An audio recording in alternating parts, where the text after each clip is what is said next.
Pega a sua espada aí, Filipenses capítulo 4, versículo de número 12.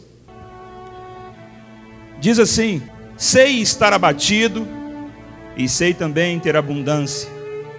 Em toda maneira e em todas as coisas estou instruído, tanto a ter fartura como a ter fome, tanto a ter abundância como a padecer necessidade.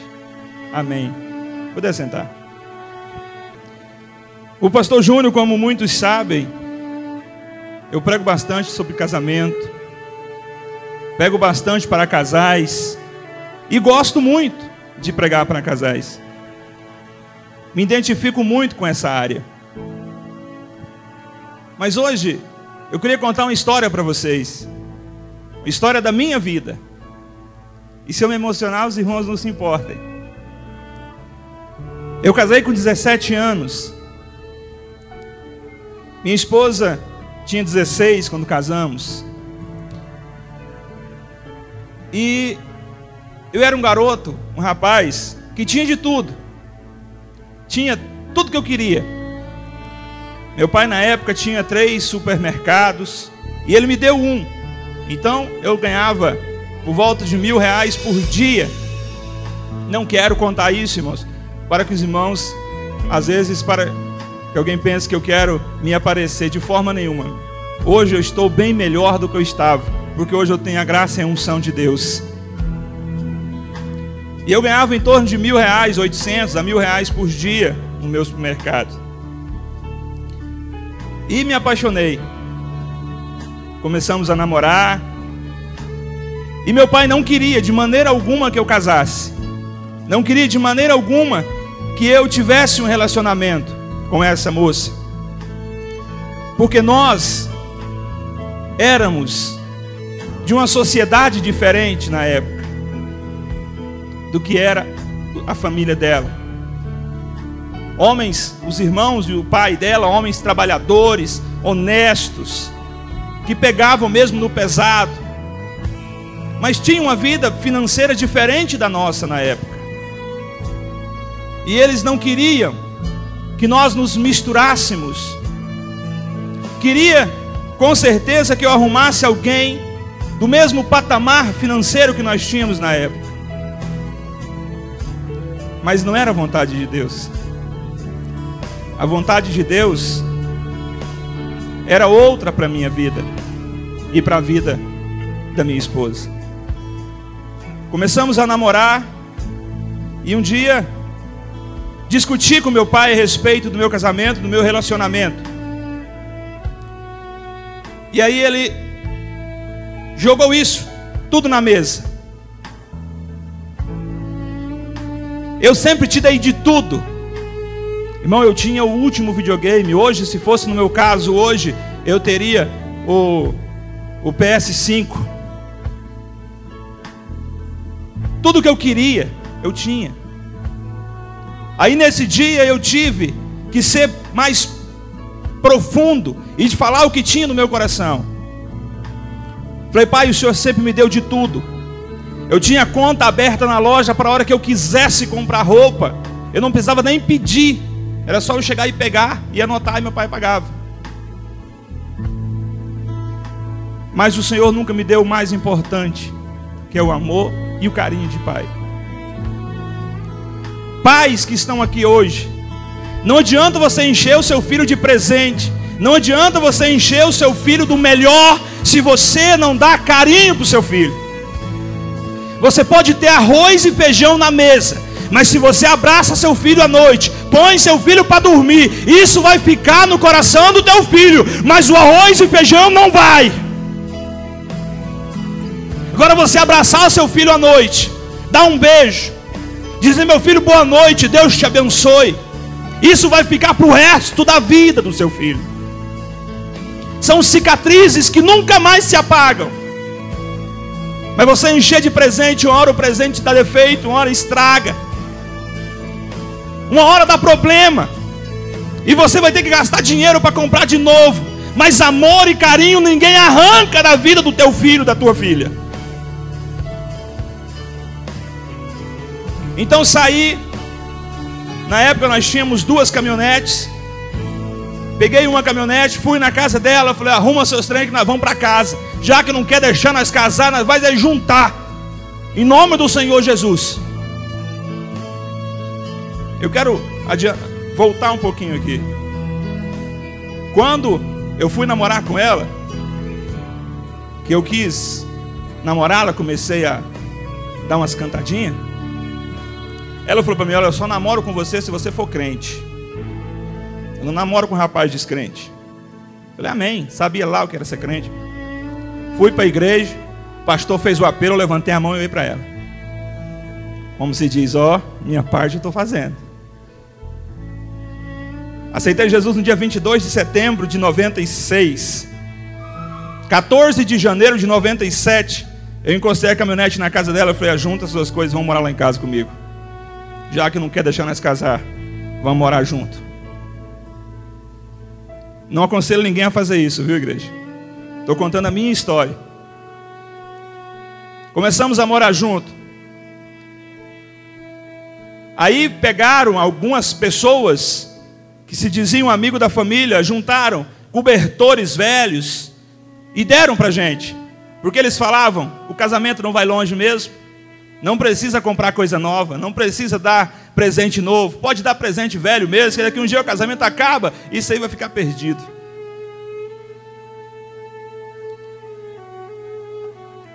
Comecei a morar na casa que tinha no fundo do supermercado que eu tinha. Certo dia meu pai chegou, e isso tinha um mês depois que eu estava casado. Meu pai chegou e falou, arruma todas as coisas que eu vou levar o mercado embora. Você pode ficar com o prédio para você, mas o mercado, as mercadorias, o que tem dentro eu vou levar embora. Colocou tudo em cima das caminhonetes e levou para casa. O meu ganha-pão acabou. Meu sustento acabou. Um rapaz ganhava R$800 por dia. Quem conhece laticínio, eu comecei a trabalhar no laticínio de desnatador do laticínio, desnatador de soro. Eu ganhava R$120 por mês. Um salário na época. Depois passou a 150. Ganhava R$120 por mês. Uns 2 meses depois, a minha esposa estava grávida e perdeu o primeiro filho. O nosso sonho, gêmeos, Deus não deixou nascer. Eu glorifico a Deus por isso. Porque eu sei que teve um propósito. Porque todas as coisas, irmão, até um atraso no seu trânsito, até um atraso que você está, às vezes, esses dias eu fui com o pastor Antônio lá no Tremendão, e nós encostamos num posto, e quando nós encostamos acabou a energia, e nós ficamos encostados ali no posto esperando a energia voltar. Aí o pastor Antônio falou assim, nós vamos atrasar para o culto. Eu falei, Deus, muito obrigado, porque quem sabe nós estamos sendo livrados de um acidente ali na frente, e Deus está atrasando aqui, para que não aconteça lá na frente. Então eu dei graças a Deus também, porque o Senhor não deixou aquele filho naquele momento. Passado alguns 3 meses mais ou menos, meu pai chegou e falou assim, eu preciso do prédio que eu vou vender, e você arruma uma casa para você, e sai daqui. Eu ganhando um salário de R$120, arrumei uma casa de R$40 por mês de aluguel, e eu me mantinha com R$80 por mês, e dava o dízimo dos 80, dos 120, eu tirava o meu dízimo. Nunca faltou nada, igreja. Nunca me faltou nada dentro da minha casa. Eu lembro como se fosse hoje, a primeira vez que eu peguei um dinheiro meu, do meu salário, do trabalho do laticínio, e fui numa feira de roupa. Pessoal de fora, creio que era de Goiânia na época, foram para lá e colocaram uma feirinha de roupa na rua, e eu comprei uma blusinha de bolinha e um conjunto de lingerie, levei para minha esposa na época, não deve ter dado R$10. E cheguei e coloquei estendido em cima da cama. E eu chorei quando eu vi a reação dela. São coisas simples, igreja. Casais que estão aqui, não é um buquê de flor, um buquê de rosa de R$60, R$70 que vai fazer com que a sua esposa se apaixone por você. Muitas vezes é uma rosa roubada do canteiro do vizinho que você chega em casa e entrega para ela. É muito melhor, é muito mais emocionante do que você passar na floricultura e comprar as rosas mais caras. Porque é coisa que você está lembrando dela. É coisa que você lembrou. É momento que você lembrou. É a hora que você lembrou. E fez a diferença. Não é o valor do presente. Não é o quanto você está pagando. Um certo homem passou, brigou com a sua esposa, saiu de casa brigado pela manhã, foi para o trabalho, e durante o dia o telefone tocou várias vezes, a secretária atendia, e ele falava: não, fala para ela que eu não vou atender. Chegado o final da tarde, ele foi embora, passou na relojoaria, viu o relógio que ela sempre quis, e comprou o relógio para ela, e levou para casa. Quando chegou próximo à sua casa, viu o SAMU, viu o corpo de bombeiro. Ele chegou desesperado. O que aconteceu? Falou: nós tentamos te avisar a tarde inteira, mas ela sofreu um derrame. A tarde inteira nós estamos tentando ligar para você e você não atendeu. E no fim da tarde ela faleceu. Ela nunca usou relógio. Ela nunca usou relógio de quase R$1.000. Ela nunca colocou o relógio no pulso. Quem sabe se ele tivesse atendido o primeiro telefone, tinha resolvido, tinha amenizado a situação. Perdoe hoje. Abrace hoje. Por que eu li isso aqui? Por que eu li esse versículo? Porque você homem, você mulher, você casal, aprendam a viver bem em qualquer circunstância que você tiver. Aprenda a viver bem, mesmo se tiver, como eu já tive, só arroz com torresmo para comer, mas graças a Deus por isso. Eu saí de ganhar R$1.000 por dia, passei a ganhar 120 por mês. Mas eu sabia que quando eu chegava em casa, minha esposa estava me esperando. Mesmo se não tivesse fartura de dinheiro, mas tinha fartura de amor. E quando todos foram de encontro com uma coisa que todos pensavam que ia dar errado, tem 16 anos que nós vivemos juntos, casado no papel, porque o Senhor me permitiu. Eu bati na cara do diabo um monte de vezes o dia que eu fui no cartório e assinei casado em nome de Jesus. Agora hoje nós vemos casais se desfragmentando com a facilidade absurda. Nós vemos casais se desfragmentando por qualquer motivo, por qualquer coisa, por qualquer empecilho, por qualquer tempestade. Casais estão deixando de se amar. Casais estão deixando a verdadeira felicidade ir embora pelo ralo por causa de coisas insignificantes. Por causa de uma palavra. Nós vemos casais se desmanchando por causa de coisas mínimas. Nós vemos casais indo embora. Felicidade desmontada. Filhos separados entre a separação do pai. Vemos pessoas que não aprenderam a passar dificuldade, só bonança. Vimos homens e mulheres que olham para o futuro e só vê coisas tremendamente boas. Irmão, isso é miragem. Você vai passar por momentos de dificuldade no seu casamento, sim. Você vai chegar um momento que você vai parar e você vai ver que não é tão fácil viver junto com alguém. Você vai olhar e vai ver que não é tão fácil você dividir a casa, a cama com alguém. Você vai ver que sozinho, sem ninguém do seu lado, era mais fácil. Eu estou sozinho hoje. Minha esposa está para o Mato Grosso. E só volta lá para o dia 20, 28. Irmão, não me acostumo mais sozinho. Quando o povo sai tudo daqui e a igreja fecha, a minha casa fica estranha, fica escura. Por quê? Porque eu aprendi a viver junto. Mesmo se às vezes as portas estão todas fechadas, mesmo que às vezes só tenha, como já teve na minha mesa, só pão, mofo. Eu já contei isso aqui. que eu pegava da padaria porque eu não tinha dinheiro para comprar nem pão. E eu pegava pão mofo na padaria. Eu não tenho vergonha, irmão, porque eu dei a volta por cima. Eu dei a volta por cima, eu passei por esses problemas. Minha mãe me ligava. Meu pai ganhava 120, 130 reais, 130 mil por mês. Ele me ligava. Minha mãe me ligava. Meu filho está precisando de alguma coisa? Não, mãe, eu estou ótimo. Eu estou bem. Por quê, irmão? Porque eu aprendi a viver na bonança e aprendi a viver na necessidade.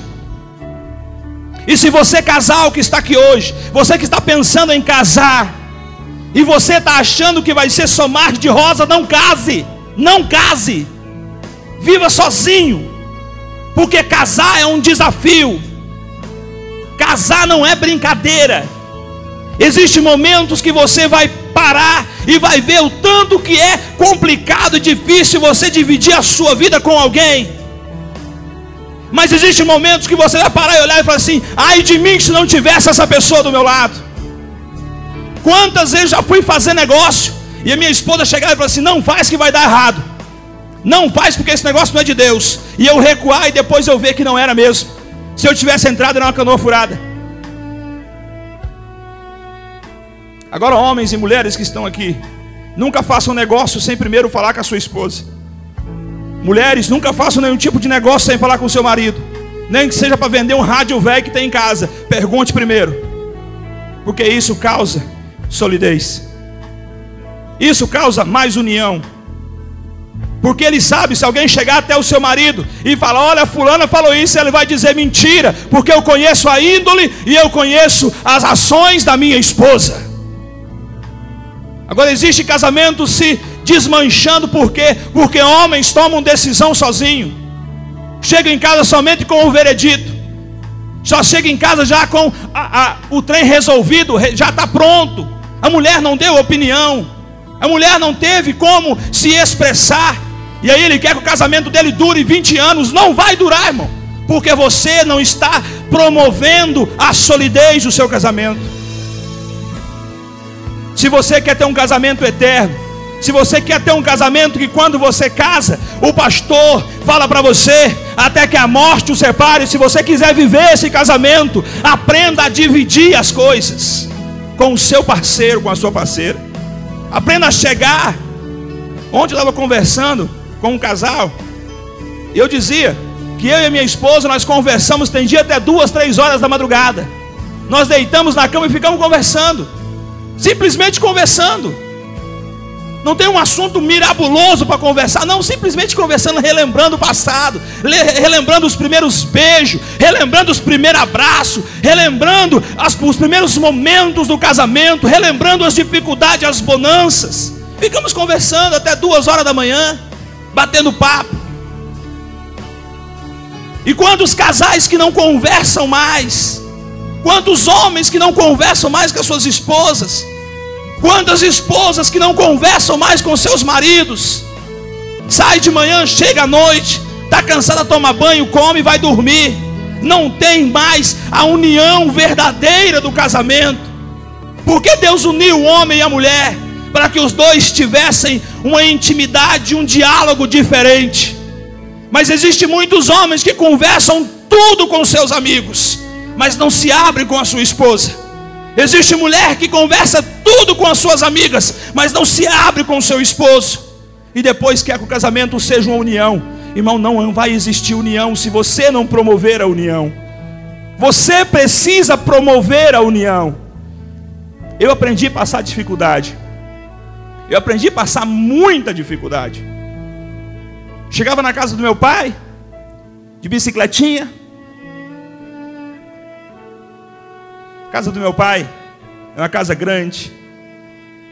Tem 4 quartos, 2 salas, uma cozinha bem ampla. O ar-condicionado na casa do meu pai é total da casa. Toda a casa. O escritório do meu pai tem cascata. Eu ia para casa, minha casa tinha lampião, igreja, nem energia não tinha. Nem energia não tinha na minha casa, eu era lampião. Abria a geladeira do meu pai e tinha de tudo. Na minha casa nem geladeira não tinha. Mas eu era feliz. Eu era feliz. Era bom. era gostoso. Quando apagava o lampião, eu ter alguém para abraçar, eu ter alguém para dormir do meu lado, eu ter alguém para dizer eu te amo. E eu ouvi alguém me dizendo eu te amo, mesmo com o lampião. Muitas vezes não tinha dinheiro nem para encher o bujão de gás do lampião, era na vela. Mas quando apagava a vela, eu tinha alguém para abraçar, eu tinha alguém para dizer te amo, e eu ouvia te amo de alguém. Não é a quantidade que você tem de dinheiro, meu querido. Eu já disse essa frase aqui de William Shakespeare. Não é quanto você tem na vida, mas o mais importante é quem você tem na vida. Não adianta você ter 1 milhão, 2 milhões, 10 milhões, e você não tem ninguém para compartilhar as suas dificuldades, as suas agonias, os seus momentos difíceis. Casamento é juntar duas almas. Como eu disse esses dias, um gato e um passarinho dentro da mesma gaiola. E o gato não pode comer o passarinho, nem o passarinho pode picar o gato. Mas os dois têm que aprender a viver em união. Existe momento que vai chegar em casa e não tem dinheiro para pagar a energia? Já existiu comigo. Já aconteceu comigo. De cortarem a minha água, porque eu não tinha dinheiro para pagar água.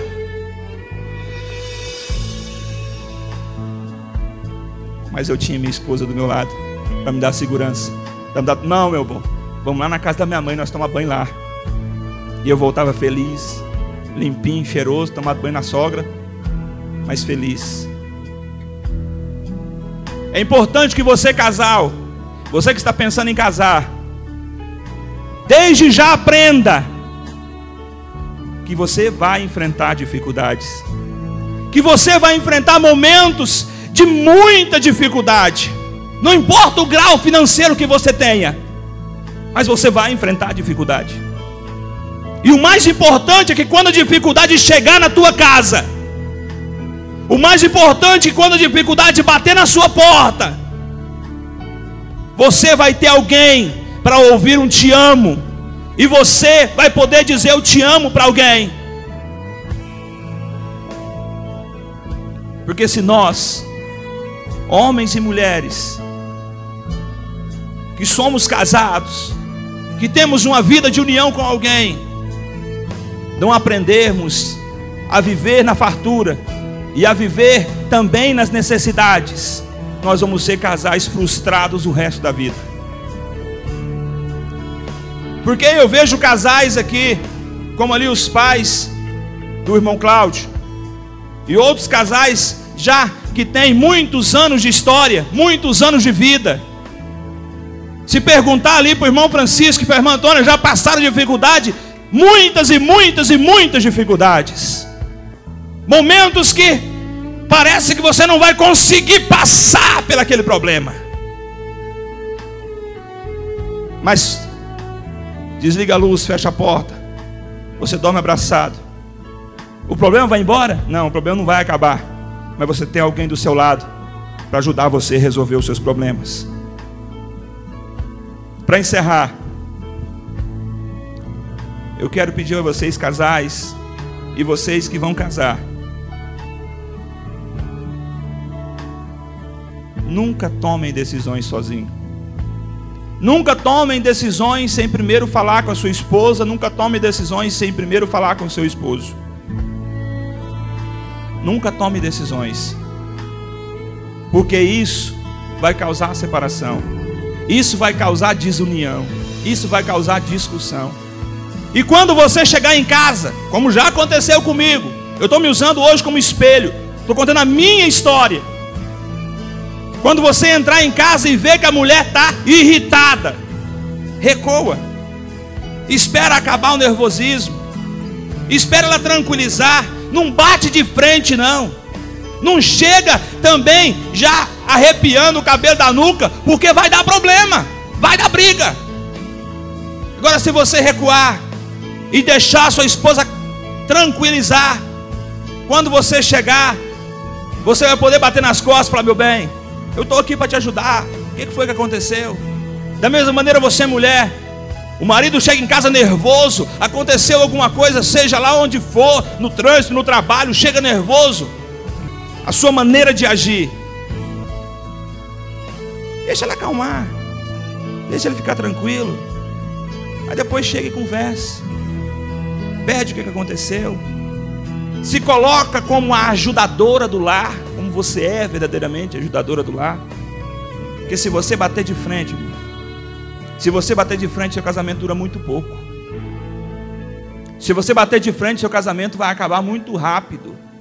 E a Bíblia nos diz que nós somos unidos para viver para sempre, até que a morte nos separe. Para muitas pessoas a morte separa rápido, mas para outros a morte não separa tão cedo, demora, vive 70, 80, 90 anos. É muito tempo, e você precisa aprender a viver essas diferenças. Você precisa aprender a viver com essas indiferenças que existem dentro da casa, dentro da família. Você pega uma mulher, vai casar com uma mulher, ela tem um estilo de vida totalmente diferente. Você um estilo de vida totalmente diferente. E aí vocês vão ter que aprender a diferença. E eu disse aqui na primeira vez que eu preguei sobre casais, aprenda a amar também os defeitos da mulher. Você, mulher, aprenda a amar os defeitos do homem. Porque se você amar somente as qualidades, o casamento não vai longe, porque nós temos mais defeitos do que qualidade. Aprenda a amar também os defeitos da sua esposa, da sua namorada. E aprenda a amar também os defeitos do seu namorado, do seu esposo. Porque aí sim, você vai viver 60, 70, 80 anos de vida, e a sua parceira vai estar do seu lado. Eu já disse, alguns irmãos já sabem aqui, meu avô faleceu tem 8, 9 dias.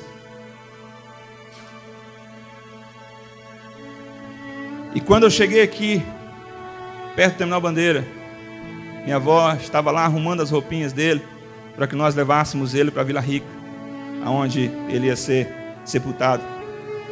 E quando eu cheguei ali, eu e minha esposa, ela me abraçou, que nós somos em 5 netos mais velhos, e nós vivemos muito próximos deles. Quando eu cheguei, ela me abraçou, olhou para o céu e falou: Deus, chorando, desesperado, muito obrigado, porque o Senhor me permitiu viver 60 anos perto desse homem maravilhoso. Isso, irmão, é amar os defeitos. Você acha que meu avô não tinha defeito? Muitos, muitos e muitos. Mas ela aprendeu a amar os defeitos do meu avô. Ela aprendeu a amar os defeitos que ele tinha. E quando chegou com 60 anos de vida, que ia completar agora, em janeiro, 60 anos de vida, com o namoro e tudo, passou um pouco dos 60. Ela olha para o céu abraçada comigo e chorando, e fala: Deus, muito obrigado pelos 60 anos que o Senhor me permitiu viver do lado deste homem maravilhoso. Se você não aprender a amar os defeitos, seu casamento não vai longe. Se você não aprender a viver momentos que só tem arroz e feijão, ou no meu caso, só arroz e torresmo, você não vai muito longe. Você precisa aprender que existem momentos que você coloca a mesa e a mesa está cheia. E existem momentos que você coloca a mesa e tem pouca coisa na mesa. Mas o mais importante, de um lado da mesa tem você, do outro lado da mesa tem a sua esposa, e entre vocês dois existe o Espírito Santo de Deus. Amém? Deus abençoe. Aplauda o Senhor.